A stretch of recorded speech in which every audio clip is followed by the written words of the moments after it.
Starlink just announced that they've added about 1 million customers this summer. So they went from 3 million subscribers in May of 2024, and now they're at about 4 million in September of 2024.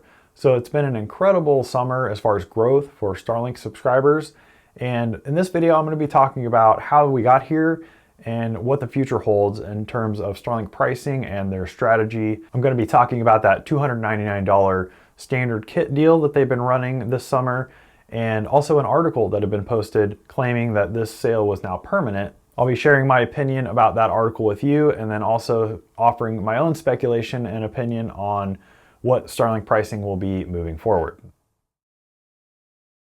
So I want to start this video off by looking at a graph that I found by Sawyer Merritt on Twitter or X. And this graph shows over time the amount of Starlink subscribers on the service. And you can see it goes all the way back to the early beta period in late 2020, and it goes all the way up until today. And you can see in the beginning, throughout 2020, 2021, and into early 2022, the growth is very gradual, pretty slow overall compared to the rest of the graph. And this is because Starlink was in a beta period. They had a wait list, so capacity restrictions. So not everyone who wanted Starlink could sign up. So that's why this growth was slow. They were just beginning, they were still launching a lot of their satellites, and they just didn't have the network capacity to serve all the demand. And then something happened in mid-2022, summer 2022, when growth just started to explode. And you can see that on the graph here where the line just turns very steep. And that's because Starlink opened up their roam service plan. So now people could order the dish virtually anywhere in the United States as long as they were on that roam plan. And then they're also getting rid of the wait list sometime around 2023 timeframe. So you can see the growth really accelerate from mid-2022 until about 2024. And then in early 2024 timeframe, the growth kind of plateaued. And this is to be expected because the wait list at this point was no longer a thing. There were no capacity restrictions. If you wanted Starlink, you could order it.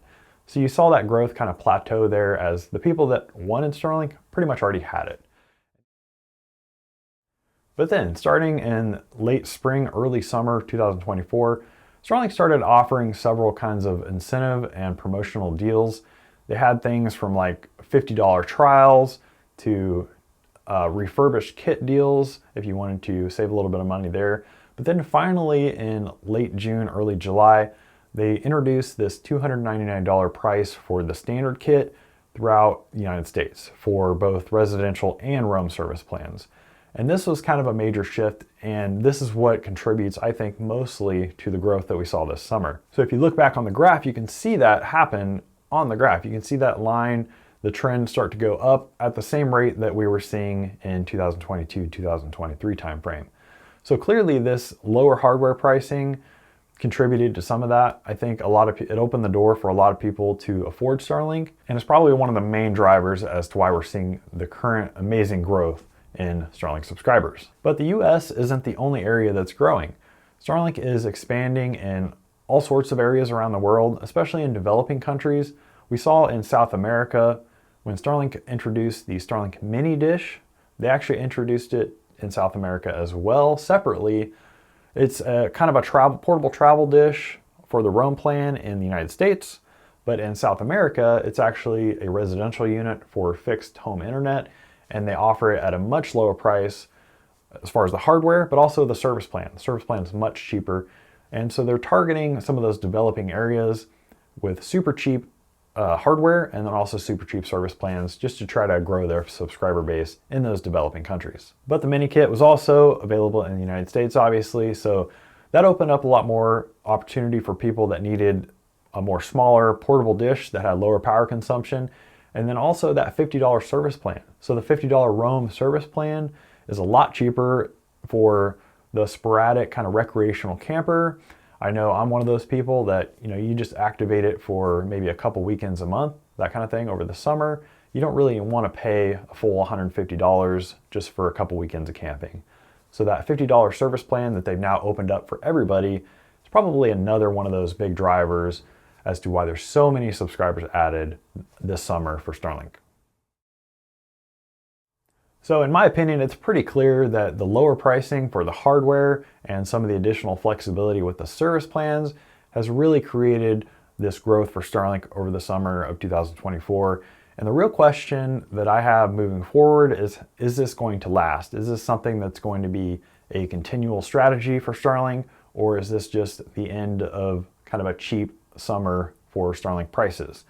And CNET had an article a couple days ago that I want to talk about because it's been mentioned a lot in some of the various Starlink online communities, like the Reddit and the Facebook groups.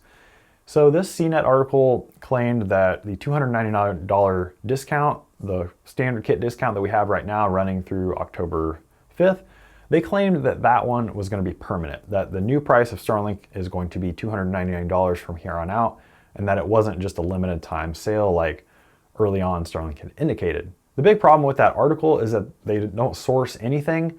There's no evidence whatsoever that Starlink is going to make $299 price permanent, but I can understand where the author got that idea, because the Starlink website is, the messaging at least on that $299 promotion, it's kind of been confusing. Over the last few months, they've changed the messaging several times. So it used to say on the Starlink homepage, you had a banner that popped up that said, Starlink kit, $299 until October 5th. That was the original promotion. I did a video on that and covered that in detail.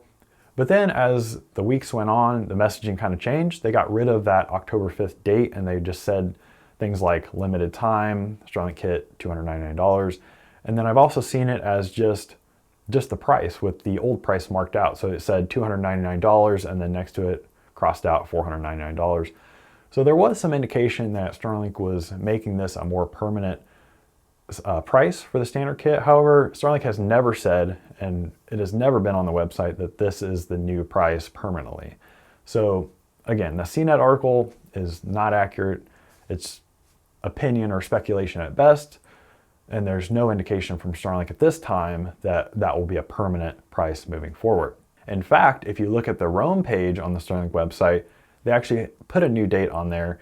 October 6th is when Starlink says that $299 standard kit promotion will end. So contrary to the CNET article, we actually now have messaging from Starlink that says, hey, this is not a permanent price. This sale will actually end on October 6th. Now, for my own speculation, I like to kind of guess and think about what Starlink is going to do moving forward. I think it's pretty clear based on the subscriber growth that we saw on that chart that the lower equipment prices really drive sales for Starlink. And that's one of the main barriers of entry. Not a lot of people have $600 sitting around to be able to buy an internet kit, especially in those smaller towns, those rural areas. So to me, it doesn't make a lot of sense for Starlink to raise the price up back $200 to the $499 price. Doesn't make a lot of sense in terms of their overall financial strategy, because they don't make their money on selling the kits. They make their money on the recurring subscriptions, month-to-month payers that are on the residential plan, but also in some cases on the Roam plan, even though those are more sporadic. So the goal for Starlink is really to sign people up and get them paying monthly. $120 per month, month after month after month, is a lot more profitable than trying to get an extra $100 or $200 off out of the kit price when they sell that one-time hardware fee up front. So if I had to sum up my opinion on this, I think that we will see a price increase after that October 5th date of some kind, maybe only temporarily. I think those sales, those promotions will continue to happen, whether it's for a refurbished kit or a brand new kit.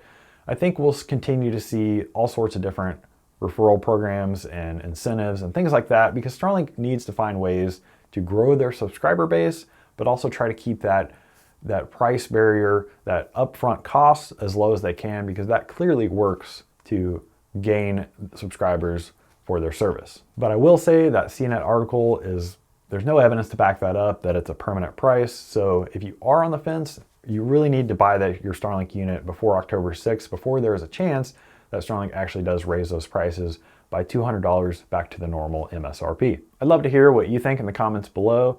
Should the $299 price be the new permanent price for the Starlink kit, or do you think they're gonna just raise it back to the normal MSRP? I appreciate you watching and supporting the channel, and I'll see you in the next video.